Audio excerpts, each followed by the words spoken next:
Hey guys, welcome back. Today we're going to be discussing the H1Z1 Just Survive Stronghold stream and what we've learned from the development team. The most significant piece of information and the most anticipated is that we can expect to see the new map and building materials on the test server by the end of June. The team was enthusiastic to outline that the new building materials will allow players to expand on their creativity and ingenuity for a better game experience. We can anticipate a host of new assets that will complement our builds with an assortment of pieces to build the structure itself, along with pieces to fortify our base's perimeter. The new assets will allow us a host of new building configurations, and we can anticipate new material costs for their construction. It was pointed out that the test server will first start with wood material, as there will need to tune the counters or countermeasures for metal and stone, so metal and stone will be added later. Essentially, what the team is driving at is allowing players to construct elaborate bases with traps, faults, loot rooms, and a maze of potential dangers lurking around every corner. Players will be able to make their bases 3 stories high, so we're certainly seeing scale starting to take shape in the game. The way the Stronghold works is there will be several hundred foundations throughout the map, some as large as 2,000 square meters. Players will begin building with the new material assets. It wasn't mentioned if you can still build in some random areas of the map, but the team did say you can fortify existing housing. So before I get into more details, I'm sure if you're a blue server player, you're probably wondering how this will affect the blue environment. Well, we don't really know because the purpose of the stream was focused squarely on PvP and the introduction of the new material. Blue server players are welcome to leave questions here in the comments section, as well as in the Reddit thread where this video is hosted. I'd love to hear your thoughts. In the game environment, players will find Stronghold foundations that will not only serve as a place to build their base, but the foundation also has a game mechanic known as raid time. As I understand it, the raid time has a particular timer that is activated when an aggressor is in the area.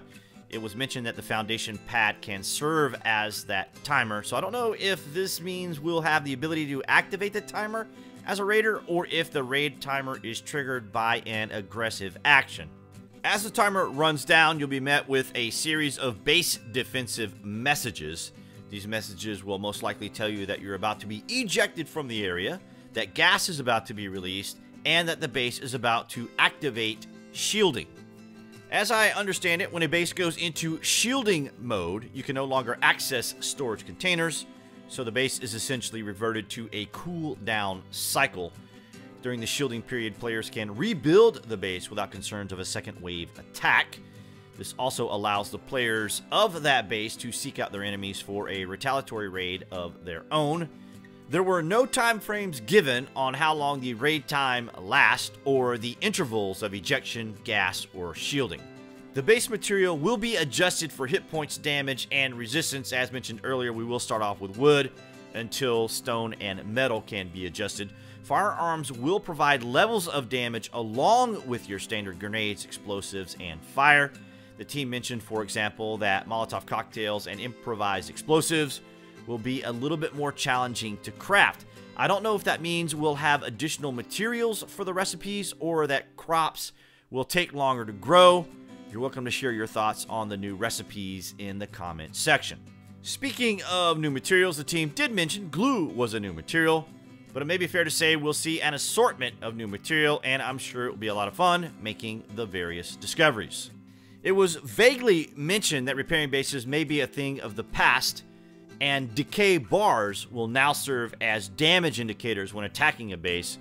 We also learned that there'll be a new Demolition Hammer and mechanic that will allow us to salvage materials back from different pieces or sections that we destroy.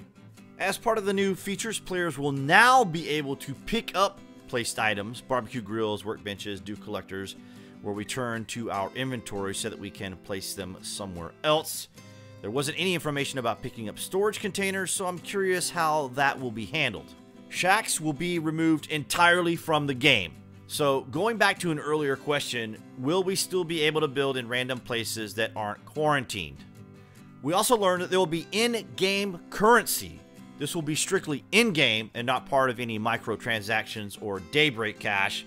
This will be used to purchase Stronghold locations, so that may answer the question about where we can build randomly. The more desirable strongholds will, of course, cost more. As it was outlined by the team, each item in the game has a currency value, or more specifically, a trade-in value. The team didn't go into any details as to how the exchange from gathering loot to obtain the in-game cash will work, so we'll have to just wait and see how they'll handle that. So it looks like we can anticipate a lot more information in the coming weeks before the test server launches of Stronghold. So that's where we're going to leave it for now, guys. I welcome your thoughts, particularly from blue server players, about the up-and-coming changes. If this is your first visit to the channel, welcome. If you're a frequent visitor, consider clicking that watermark in the bottom right-hand corner of the screen to subscribe, so you'll have all the latest information from Daybreak and H1Z1.